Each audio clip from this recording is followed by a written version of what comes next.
In the matter of the people of the state of California versus Orenthal James Simpson, case number BA096. And so, my fellow Americans, ask. Boom, we are live and we are recording. Taylor, happy Sunday. How are you?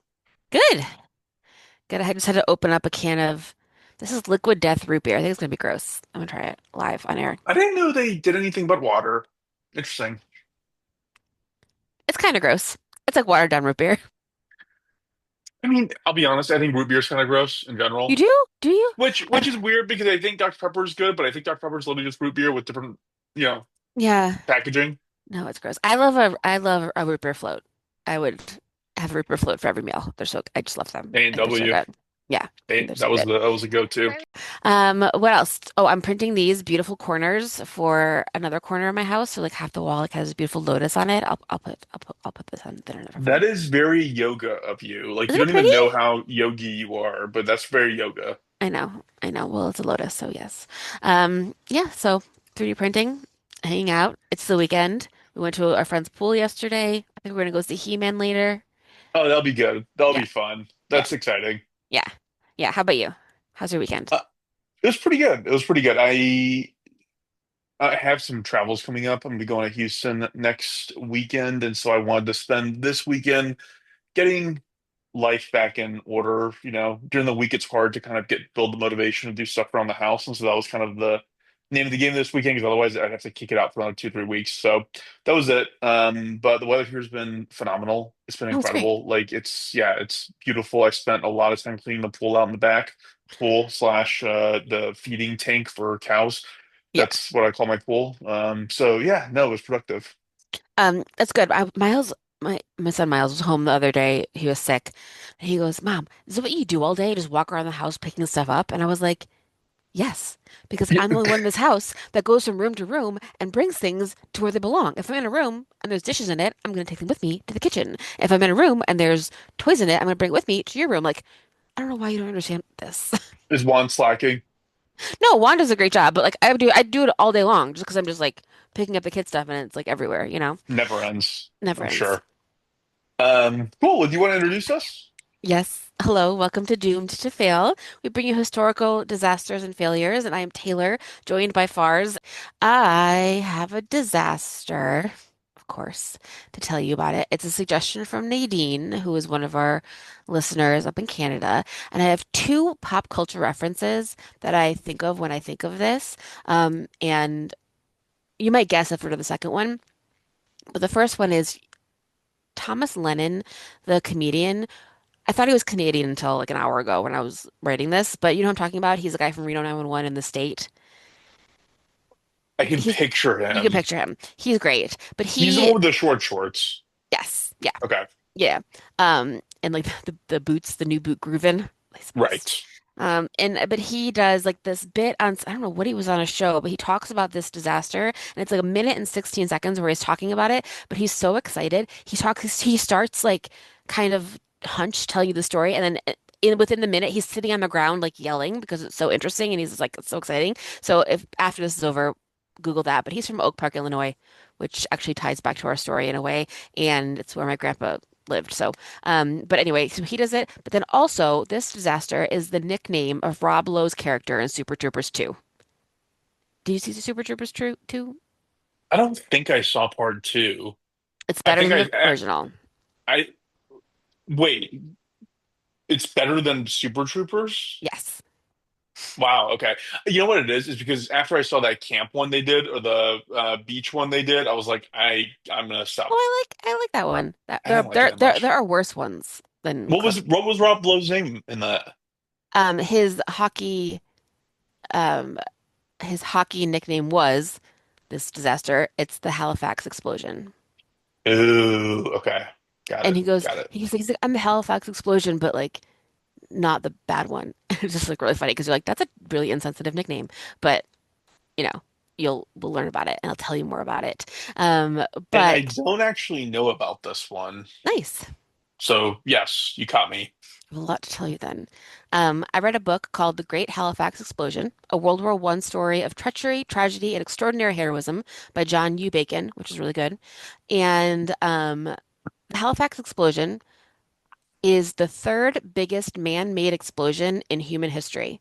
The first being Hiroshima, the second Nagasaki, and the third is the Halifax explosion. Oh. You know what? Okay. So for some reason, I have no idea. I was like home alone and I just was bored and I was like, I want to rewatch Oppenheimer because I Mm, only saw it once at theater and I was kind of like, whatever, I was in and out of it mentally. But I had the time to focus on it, so I actually bought or rented it on Amazon Prime, and hmm. I watched it like a few days ago, and they reference this explosion Yes, in the movie. absolutely. So I actually did not put this in my outline and wasn't going to mention it, but yes, because afterwards, Oppenheimer and his group looked to Halifax to try to understand what the damage would be to civilians and to buildings after an explosion of this size because it was the biggest explosion that they could reference. Yep, Yep. yep. Yep, Okay, well, exactly. I have heard of it. Great. There you go. Well, that's where you may have heard of it if you hadn't. It is December 6th, 1917, and two ships are about to collide in the Halifax harbor, and a lot of people are about to die. So, some context and where we'll begin. Canada in 1917 is part of the British Empire, so it is very involved in World War One. Like their um, boys are going over there all the time. Most families have a son or a brother or someone who's going over to do the trench warfare, World War One. It's awful. They're coming back awful. The United States just entered World War One on April 6th, 1917, when Congress declared war on Germany for a lot of reasons. Wilson was the president. There's, defending democracy or whatever. Is my bullet point.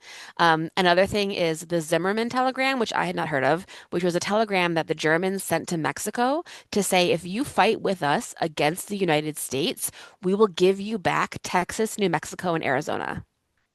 Um, and like Mexico probably wouldn't have done that, and like it probably wouldn't have happened, but the U.S. intercepted it and read it, and that made a lot of people really mad that they were like trying to make deals like this. Had you heard of that? So Mexico never got it. No, Okay.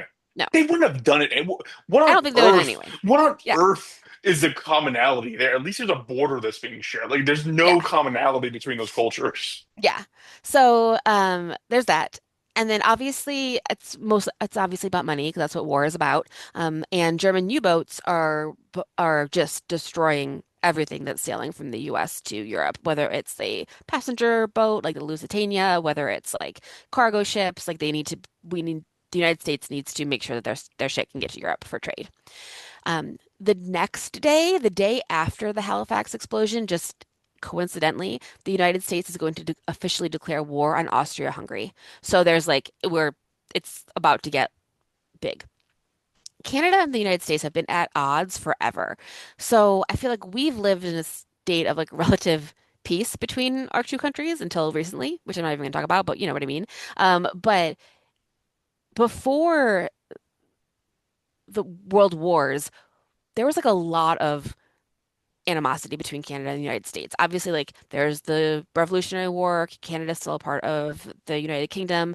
There's the War of 1812. There's different allegiances during the Civil War, and America kept threatening to take over Canada. Like they would talk about it in Congress all the time. Like we should, it's just like a natural inevitability that we take over Canada. And so they don't like each other. And a lot of the people in Canada are pissed at the United States for not joining the war earlier. So all sorts of stuff like between the two countries. Like I said, a lot of Canadian boys are going to be sent over, and it's terrible. And then the United States will also, start to do a draft and send their own people over to World War One eventually. But so all this is happening, all this context, it's World War One, and because of it's World War One, a lot of stuff is happening specifically in Halifax. So Halifax is all the way to the east. Obviously, if they're shipping things from Halifax to Europe, but it is all the way to the east of Canada and it is relatively south. So it's not the most southern part in Canada, but if you like had a ruler and drew a line from Halifax like across North America, it is more south than like North Dakota, Montana, Washington. It cuts through the bottom half of Maine, so it's not super north. It's more south than not. Does that make sense? Yeah. Um, So it is depending on who you ask and who's doing the measuring, it is the second or third largest natural harbor in the world. The first two are in New Zealand and in Australia, like Sydney Harbor in Australia. And Halifax is a harbor. So a harbor is a place that's like naturally protected for like defense and trade, where you can bring a ship in and then pull a ship out and do a lot of like trading really easily within that spot. Um, what makes Halifax a excellent natural harbor is that it's really deep. So even at low tide, it's 18 meters deep so that, big ships can go in and out. And it's inland, which is the key to a harbor, is you need to be somewhere in where you can go safe. So a harbor isn't just like a beach, it's a place you can defend, create infrastructure. So if you're going to Halifax Harbor, so you're coming like from Europe or up the coast of the United States, you get to Halifax Harbor and you go into it's not an island, it's like connected to the rest of Canada, but it's like definitely pulled out from it by like a lot of water. And then go past a little island called McNabb's Island, and you go past that island into the Narrows, which is like a thin, like narrow area into the harbor. It's like 1,000 feet across, and then you go into Bedford Basin, which is a harbor itself. So someone described it as like it's like a wine bottle, which is like the what Yeah, you okay. want a harbor to be. Yep. You want to be able to get in there It's and like and cul-de-sac. control. Yes, yes. You want to control who goes in and out, and then you want to be able to like keep it safe. So because of It's this, it's it's been like a straight almost. yeah. Yeah. And it's really, really important for a lot of wars, and especially this one. Fun other just like one fun thing is that Halifax Harbor was home to a lot of privateers during other wars, like the Revolutionary War and the War of 1812. A privateer is essentially a legal pirate, so that was a lot of people who would just like go down the coast of the United States, ransack boats, sink them, and then bring their loot back up to Canada, which is kind That's of a fun. fun job. Yeah. Yeah. And then during World War One, especially during this time, neutral ships are required to stop in Halifax for inspection. So if a ship is coming from Europe for any reason, they need to stop by Halifax, go into the harbor, get inspected, and then they can go to the rest of North America, whether that's up or down or whatever. Like Halifax is the first stop. So it's very, very busy. So because a lot of ships will go there to resupply, there's a lot of things going on there. There's a lot of people being added to Halifax, so like the population is growing, and then a lot of people are like in and out, obviously, because their boat will dock there for a week, and then they'll, get maintenance, get their cargo, whatever it is, and then leave. So a lot of that is happening in and out. It's also become a new practice in 1917 to sail back to Europe in a convoy. So you'll remember, like I just said a minute ago, and like you know this, that U-boats, German U-boats, submarines are just destroying everything that they can find in the ocean that's crossing the ocean. So they don't care. They're sinking Lusitania, they're sinking like cargo ships, they're sinking neutral ships. And I feel like we learned this. I don't know if we were talking about the ocean or we were talking about space or submarines or whatever, but like how hard it is to find things in the ocean because the ocean's so big, you know? Yeah. And like, I feel like I remember saying that it's harder to find like a submarine in the ocean than it is to find a football in space because of like in like orbit of the Earth or something like because of the technology. So there's so much stuff in the ocean that we can't see, all the things. So U-boats are going to shoot at whatever they find. So if you are in a group in a convoy of other ships, you are safer because you can protect each other. Like, so they get like the same amount of casualties, the same amount of damage if you go all together or if you go one by one. So there isn't safety in being separate, there's safety in numbers. Sure. Make sense?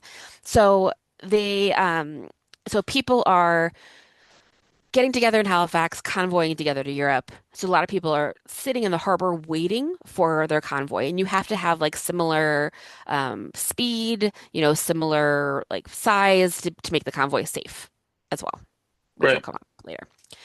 So another interesting thing in Halifax's history is that Halifax is 700 nautical miles, which is 800 land miles, which I don't understand, but whatever, I don't get fr either. um, from where the Titanic sank. So, so the first rescue ships came from Halifax, and they came with like boats filled with like medical supplies in case they found anybody alive. They didn't know what they were going to find. They had like medical supplies, like embalming fluid, stuff to what to do when they got there to the site. There was like still stuff floating.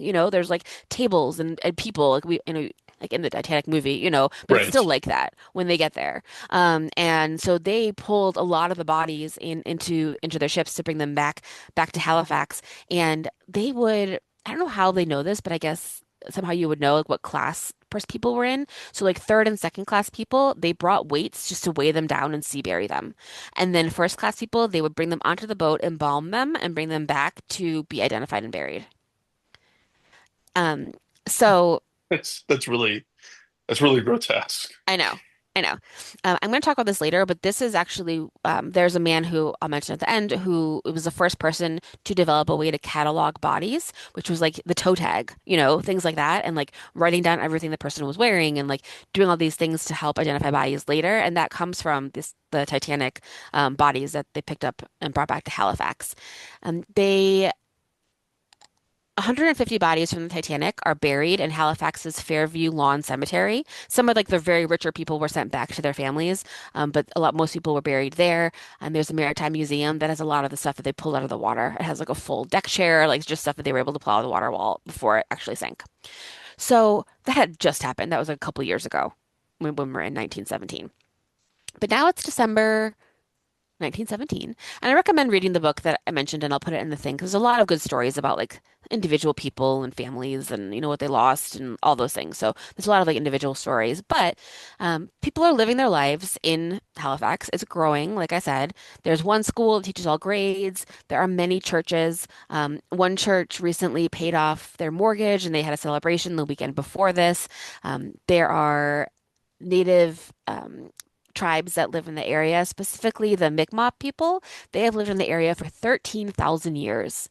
And then in their language, they called Halifax the Great Harbor because it was, still used as a harbor for, thousands of years before this as well. There are people who are trying to get the Mi'kmaq to move out of Halifax, and that they're kind of in the middle of a you know, transition period with that. They have smaller and smaller amount of land, and it's not very great, like the way that they live, which I think is kind of obvious. There's a part of town called Africville, which is where the black people live, which is also pretty dilapidated and poor. They don't get a lot of social services. There's a lot of brothels and bars and things because there's a lot of servicemen. They're, coming in and out. So there's a lot going on. It's like really booming, very, very active. I love So how society figured out very, very early on, like probably at the beginning of mankind, that when there's servicemen somewhere, the first thing is the brothel and bar. yeah. hmm hmm Yep. I think from the beginning of mankind is probably true. Like Yeah, we don't day change that three, much. maybe? Yeah, yeah, 100%. So the Halifax explosion happens on December 6th, 1917, and it involves two ships, the SS Emo and the SS Mont-Blanc. The Emo, spelled IMO, is a merchant steamship. It was built in 1889. It's been a passenger ship, a livestock ship, a whaling ship, had a few different names. In 1917, it's in the Halifax harbor. It is empty. It is owned by the Norwegians, and it has been, I don't know, commissioned to carry relief supplies to German-occupied Belgium. So it sails from Europe to Halifax, and then in Halifax it gets inspected because everything needs to get inspected in Halifax. And then it has like a big, like on the side of it is like a big, it's painted white on the side and it says Belgium Relief on it. So like you can see it's a relief ship, and it's going to go down to the United States and get supplies and then go back to Belgium. So right now it's empty and it's sitting in Halifax. It was operated by the White Star Line, which I know you've talked about Yep. before. Also, like another thing about Halifax that I forgot to add to my thing is the Cunard family is from Halifax of the Cunard line, Interesting. which is like a word you would have heard. Um, it is captained by Captain Hakon Fromm with 39 men, and they're again Norwegian. The Emo was supposed to leave Halifax Harbor the day before on the 5th, but it was delayed due to waiting on fuel. So it was going to leave the morning of the 6th, and the 6th is a Thursday, just like a regular middle of the weekday. The Mont Blanc is a French cargo steamship. It was built in England, but sold to the French. It was built in 1899. It was a bit slow, so it had to find a very specific convoy to get it from North America to Europe. So that was like a part of its deal as well, as it was like slower than other ships. It's also slow because it's really, really heavy, and I'll tell you why in a second. I'll tell you right now. The Mont Blanc is absolutely full to the fucking brim with explosives. Like the most explosives you could possibly fit in this ship, they fit in this ship. It was going from New York up to Halifax to get a convoy and then go over to Europe to help with the war. It was filled with TNT. We know what that is, Yep. technically. It's a bomb. Um, Picric acid, which is essentially highly explosive liquid that needs an insane heat to explode. So it's being sent to Europe to be used in missiles and in bombs and things like that. So it's like a really, really explosive liquid. It also has gun cotton, which is like gunpowder, but fabric. So it does like the same thing gunpowder does, but it's also, again, highly, highly explosive. And they Didn't did a even know that hell was the thing. me either. I was like, oh, okay, whatever. Another thing to explode. So three very, very explosive things. And they did a hell of a job getting it into the ship. Like things barely moved in the cargo hold. They filled it as much as they could. They put pieces of plywood between them so nothing would move. Because like you're basically it's a bomb. Yeah.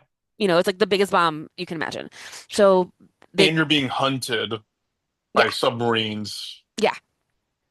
So pretty much as scary as you could possibly be. So it's totally full, and then they decide to add barrels of benzoyl gasoline to the top, like to the just to the outside of the ship, just like on the deck, and they don't even really tie it down. So like on top of everything else, there's barrels of gasoline all around the top of the ship. So it's just like explosives on top of explosives, explosives on top of explosives.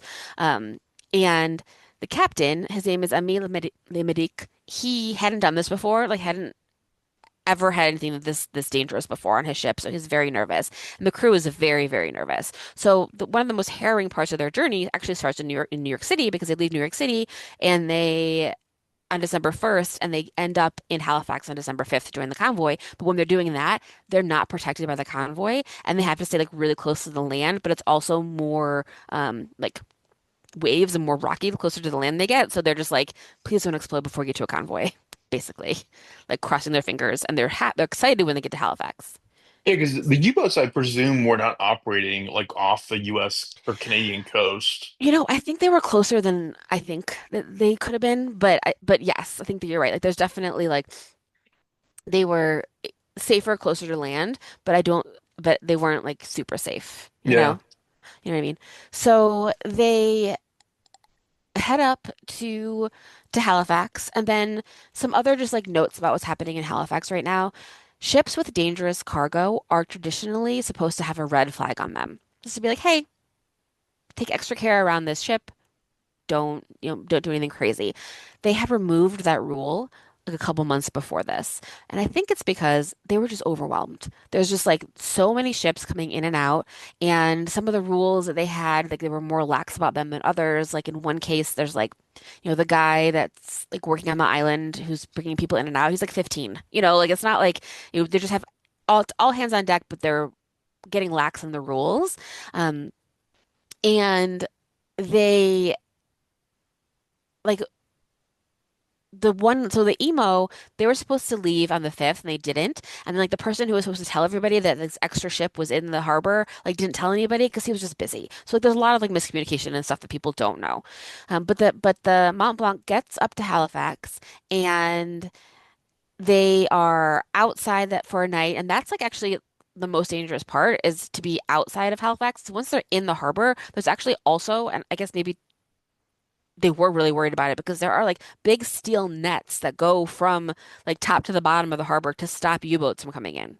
No Like, way. yeah, because they think that That's they're so going to, scary. yeah, they think that they can get there.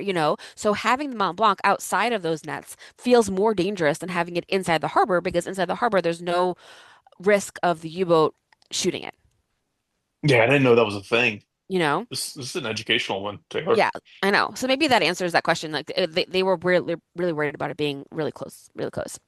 So there's a job called harbor pilot where your job is to get on boats that are coming into the harbor because you know the harbor so well. So the harbor pilot in this case, his name is Francis Mackey, and he asked, the people in charge for some special protections for the Mont Blanc, but he was denied, just because they were busy and I don't know, like they just didn't do it. So he spends the night of the 5th on the Mont Blanc, and in the morning they like lower the nets, and he can go start going into the harbor.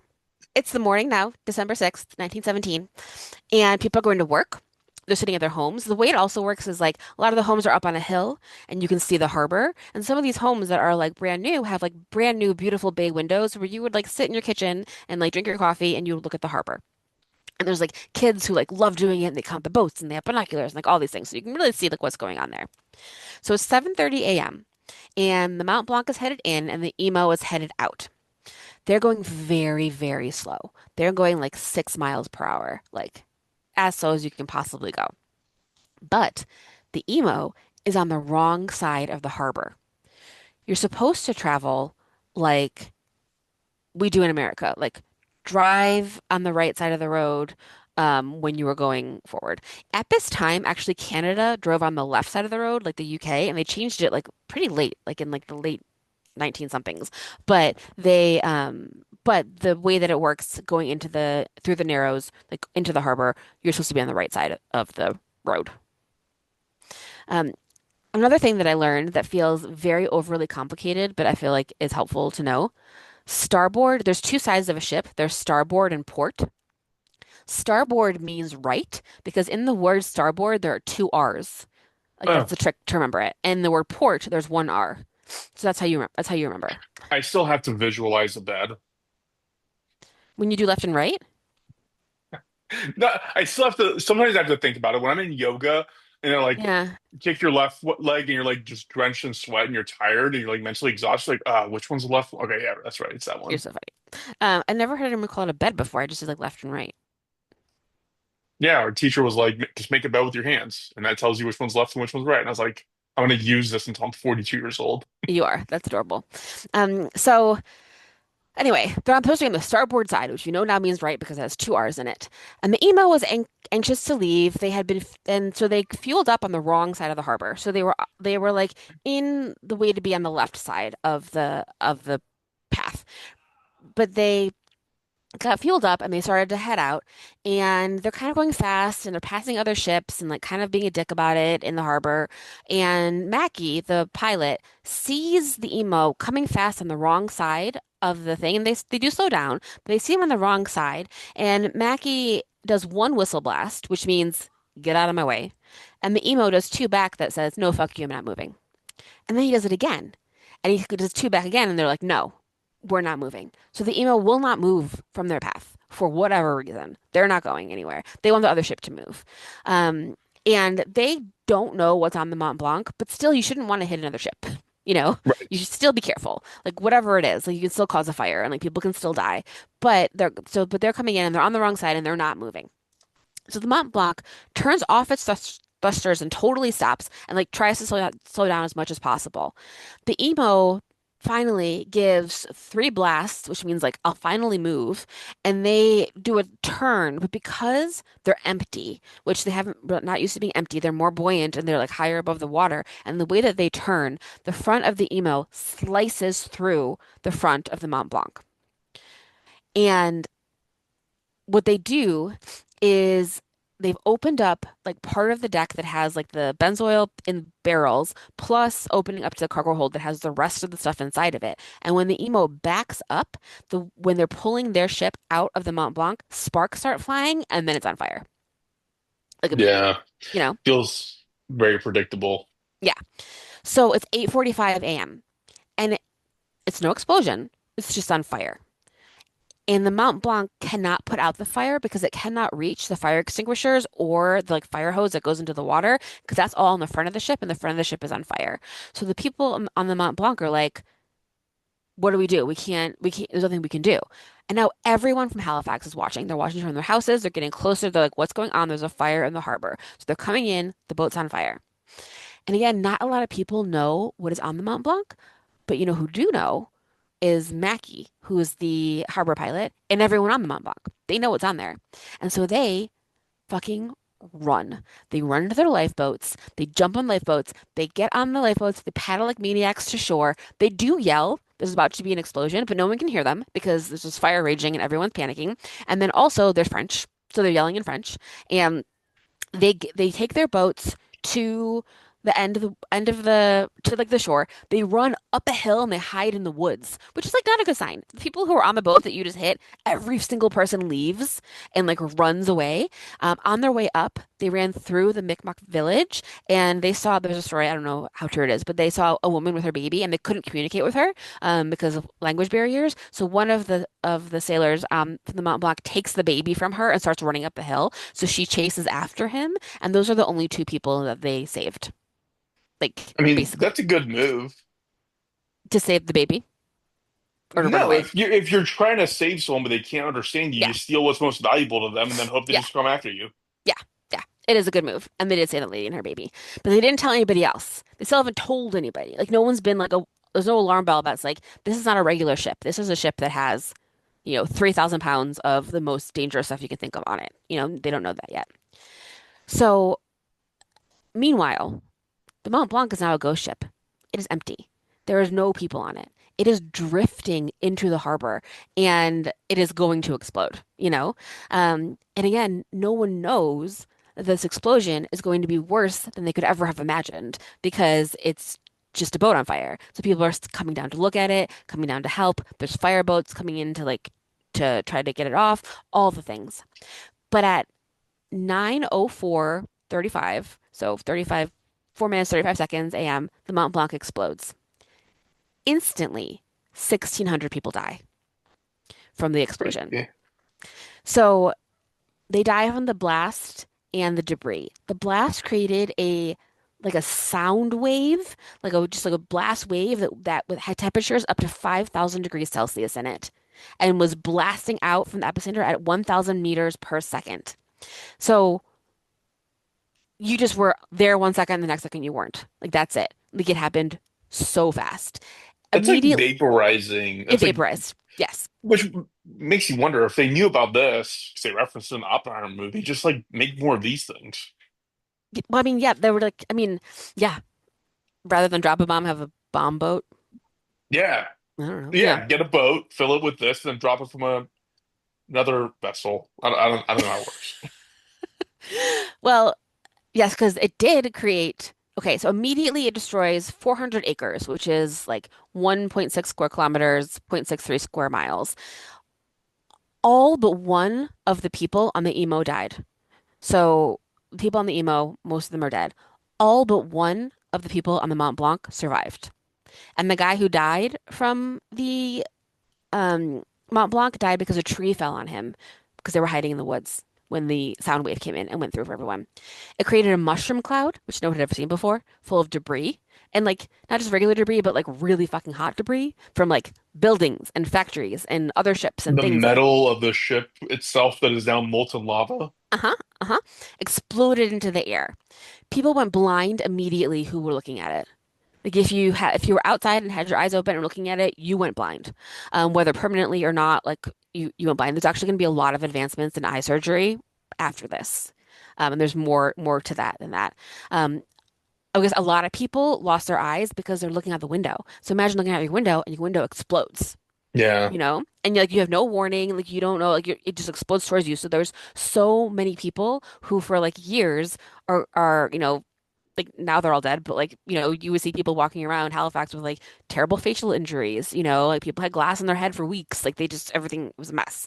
Um, it's hard to do a black rain, which also happened in after Hiroshima and Nagasaki, but it had like radiation in it. But this one didn't have radiation, but it was still a rain of like oil, so you're covered in like hot burning oil on top of the debris that's falling, on top of this hot cloud that just like knocked everything that you had over.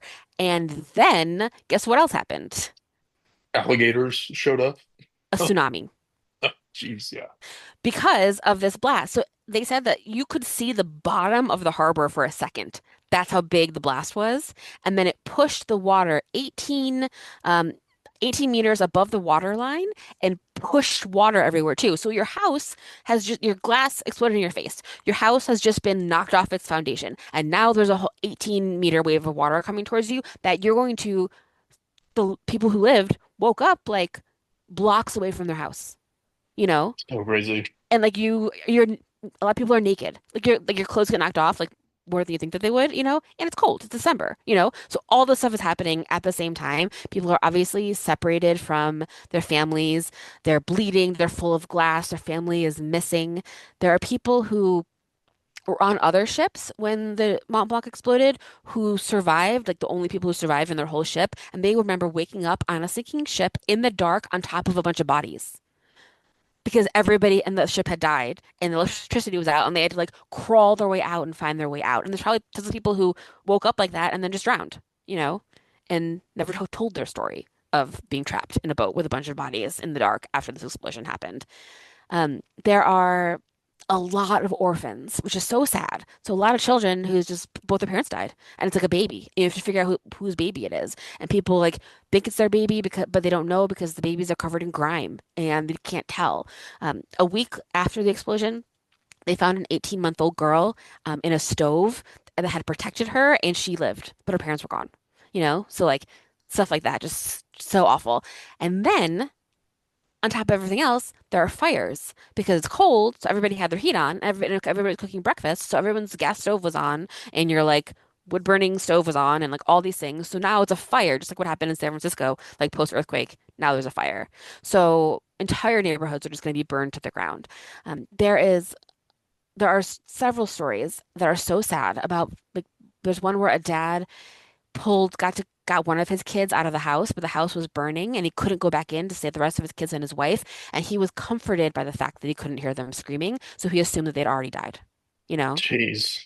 He's like he has to take comfort in that because like I'm hoping that they were smashed in the initial blast and didn't die of the fire, which is so awful to like have to think Yeah. as a thing. There's some big buildings that are destroyed. Like the school is destroyed. The principal's daughter, she dies. That church that they just paid off is totally destroyed, which is super annoying.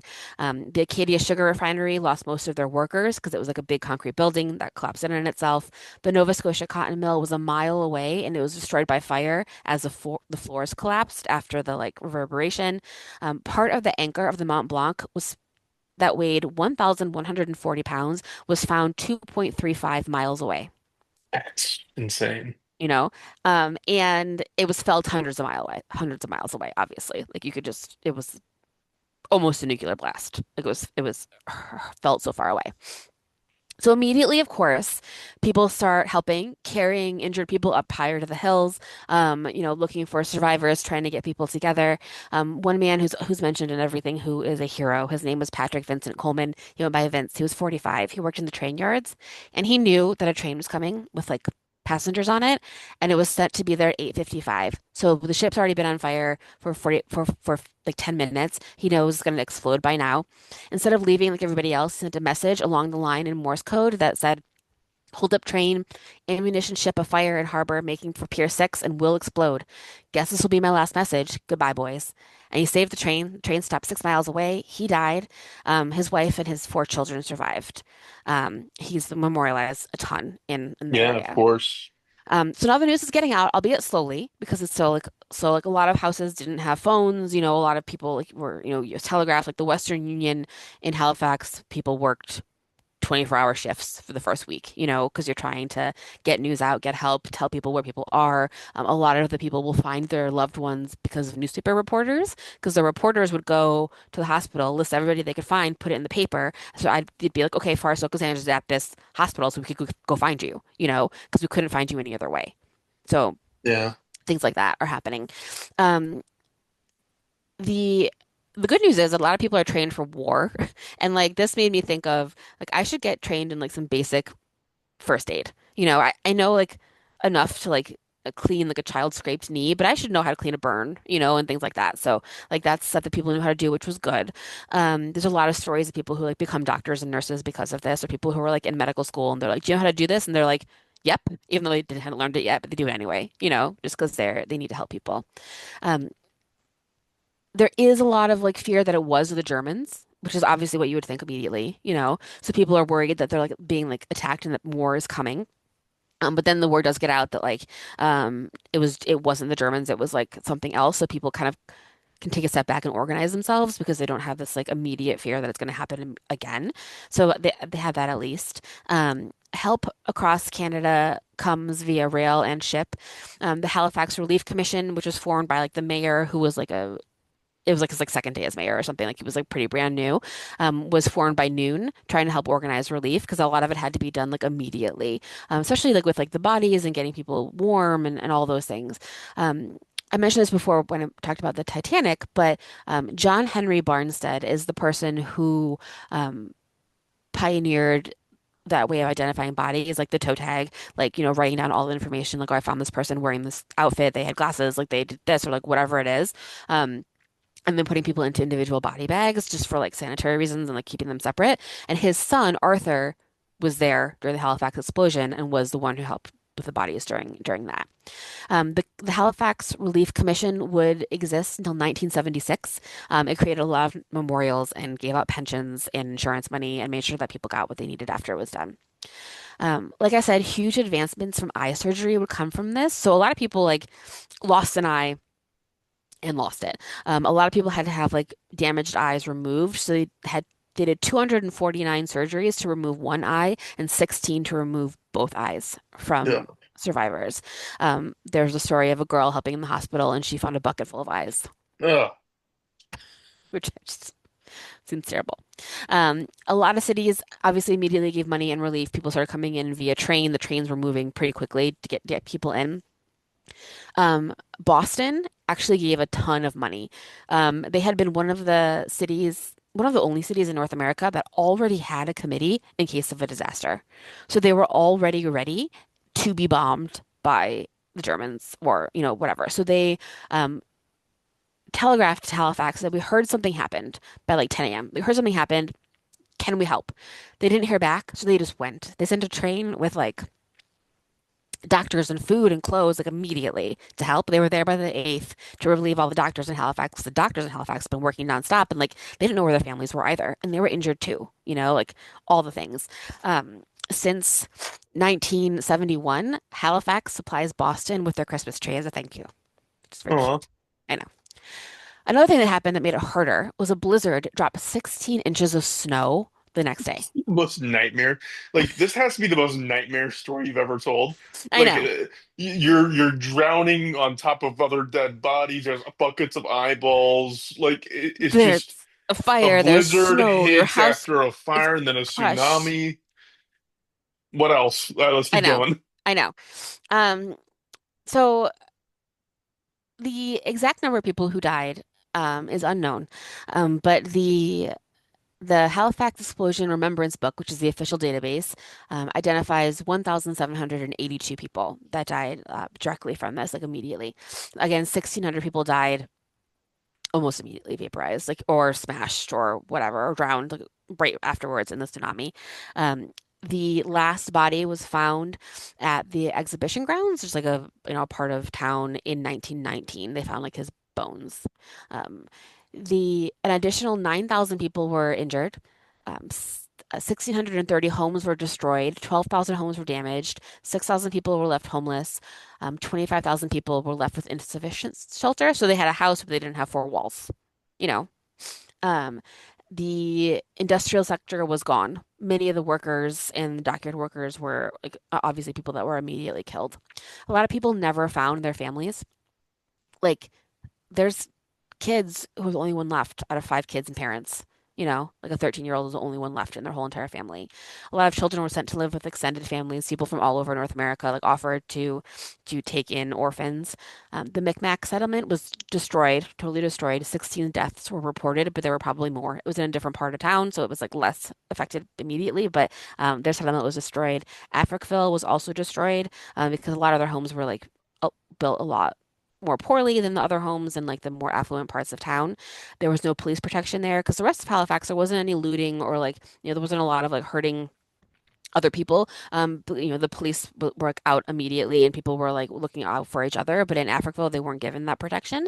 And they also weren't given any of the money that was coming in from other places. So even though they like paid the same amount of taxes as everybody else, they were not helped. And their area just got worse and worse in the late 1960s. They bought everybody out for like $500 and totally destroyed the whole area, which is a bummer. There is also speculation that some people just left their families and left, like in 9/11. They're like, Never found their body. Like maybe they're gone, you know? They're like this, and it was easy to go and start a new life. Did that happen during 9/11? There's like a couple stories of that happening. Of people just like, Where someone's like, I want to leave my wife anyways. That yeah, my I'm just gonna wife and go. kids are a real drag, but now this happened, so I can just plug on one of the bodies. Yep. That's pretty devious. Yeah. And it was easier to do in 1917 than it was in Sure. 2001 still, but like that could have happened. So whose fault was it? I think it was the emo's fault, like 90%, because they're on the wrong side of the road. Yes. But the court at first said it was the Mont Blanc's captain and the pilot who were to blame because the Mont Blanc puts, quote, it was the Mont Blanc's responsibility alone to ensure that she avoided a collision at all costs. And like, yes, they're the ones that knew what was on there, but also you should avoid collisions. You shouldn't be you should be driving on the wrong side of the road. You know, Yeah, like why risk it? it's not your fault. It's like, it's not like you could hit anything. It just happens to be the worst thing you could hit, but you're gonna hit something, you know? So that was probably because of like some anti-Frenchness, and the emo lawyer was kind of a goon, and like, kind of made it very like more dramatic on their side. So they had more trials, a few more trials. It was like they went back and forth. Some said it was the emo's fault, because no one wanted to get in an accident, but they were on the wrong side of the road. The harbor should have been more on top of things. They should have had that red flag. So finally, in 1920, the Judicial Committee of the Privy Council in London, because again, they're still part of the British Empire, decided it was a tie, and no one was ever convicted of anything. No one got in trouble for doing it. And to be fair, the captain of the emo was dead. Nobody wanted it to happen. Yeah, there Yeah, you go. Yeah. yeah, yeah. And no one wanted it to happen. But what happened after, most of the city needed to be rebuilt. Again, thousands of people were homeless. And this is where, the city gets to decide what's going to happen. Like some cities, like Chicago, San Francisco, they rebuild after this happens. Like, around the same period of time, they rebuilt and they rebuild better. Other cities like Galveston, after that hurricane, like they never came back. They were like the second biggest city in all of Texas. And Houston took all of their like port stuff, and now Houston is way bigger than Galveston. There's a ton of other stories of cities that were destroyed by like disasters, natural or otherwise, that never came back. An example is Vanport, Oregon, which was the second largest city in Oregon during World War II, that was built for dock workers and built like public housing, and it was like super successful. It was destroyed by flooding by a nearby river, and now it's a park. It was just never rebuilt. Yeah. So sometimes that happens. But Halifax did rebuild. They rebuilt quickly. Full train service was restored by the ninth.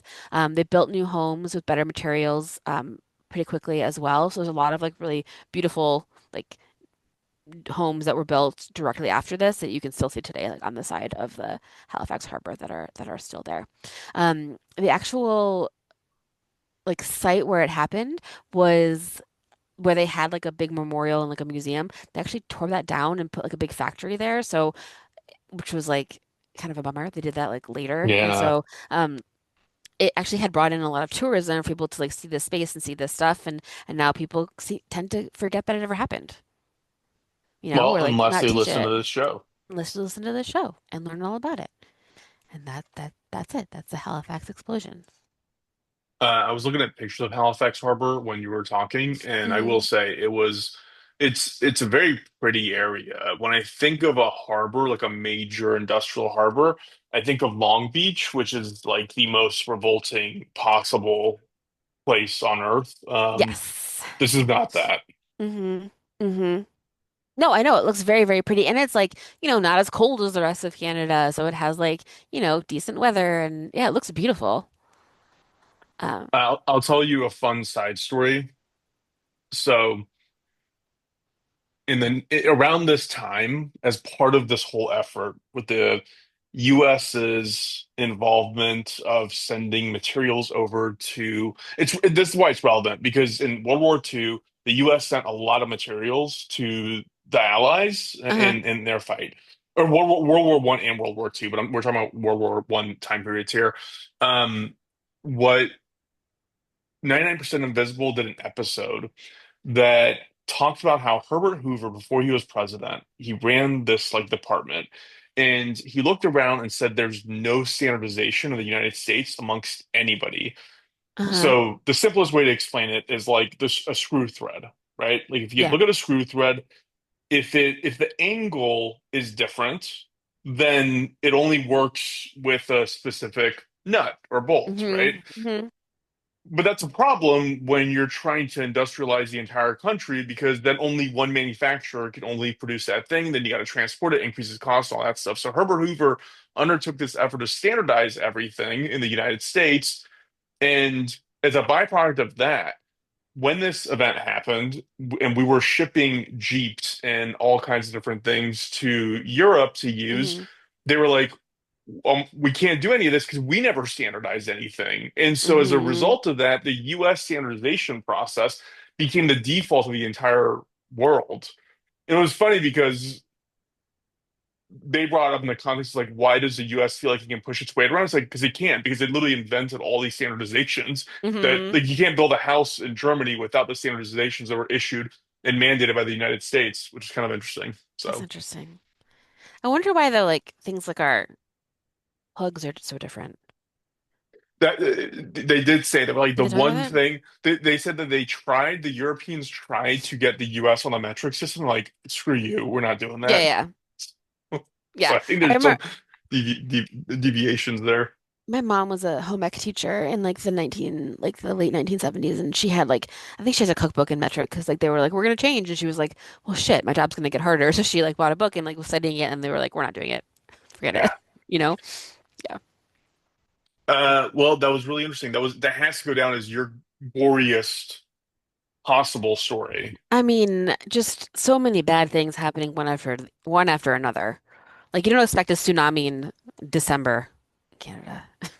Yeah, and in the context, like I said, the Oppenheimer movie, they talked about the Halifax explosion as like, here's what is doable with Yeah, this tremendous volume of traditional explosives. Now we need to take all that and shrink it into something tiny that is deliverable by an airplane. right. So this is the container ship it looks like, and obviously you can't ship a container ship across the Atlantic, but that was their idea. That was like their thought process. Like that's how you get to an atomic bomb. So I'm laughing because earlier you suggested just putting a ship full of explosives onto an airplane and dropping it on someone. I'm also not a nuclear physicist, so I never pretended to know what I'm talking about. As a caveat, Uh-huh. madam. Cool. Um, well, that was awesome. Thanks for sharing. Thanks. That was sad and fun, but interesting. And, with stories like this that happened so long ago, when you're like, I think once the time period where anybody who could have been alive then is over, it's like, Yeah. okay, I'm just going to enjoy the insanity of this experience as Yeah. opposed to the feelings and the sentiment that might have come from it. I mean, like I think a couple things like I remember like in my e- email, I sent an email to everyone on 9/11 that like I sent to my mom to like send to other people, to be like, I'm okay, but I don't know what's going on. And like it was like people were definitely saying that we were like going to be continually bombed and attacked, you know? You just like don't know, and there's so many like rumors that go around, and like you just are like what is happening, we don't know. And regular structure feels like unimportant, you know? Yeah. Yeah. Yeah, I have one listener mail. Please. It's from Julia, and they're the one who suggested the move bombing. And two notes. One, I kept bringing up that the kids in the move like group were homeschooled, and that's why people are mad at them. And Julia made a great point that like if they were white kids, it wouldn't have been a problem. Because like, I don't think that's true, but I also think I'm searching for something for a reason for them to have bombed them in the first place. I'm just trying to figure out like why they were so mad. So he's like trying to figure that out. And then also I kept saying row house, but in Philly it's a row home. You have to say it in a Philadelphia accent, like row home. Is You that know? seriously? Hmm. Like the Philadelphia, accent where you're like water. That's the only word that I remember, Yeah, like yeah, yeah. water. Like a row home, home, I home. did not know that. I would never have corrected you. So I Um, apologize for saying row house when I meant row home. Rehume. Like I'm from Philly.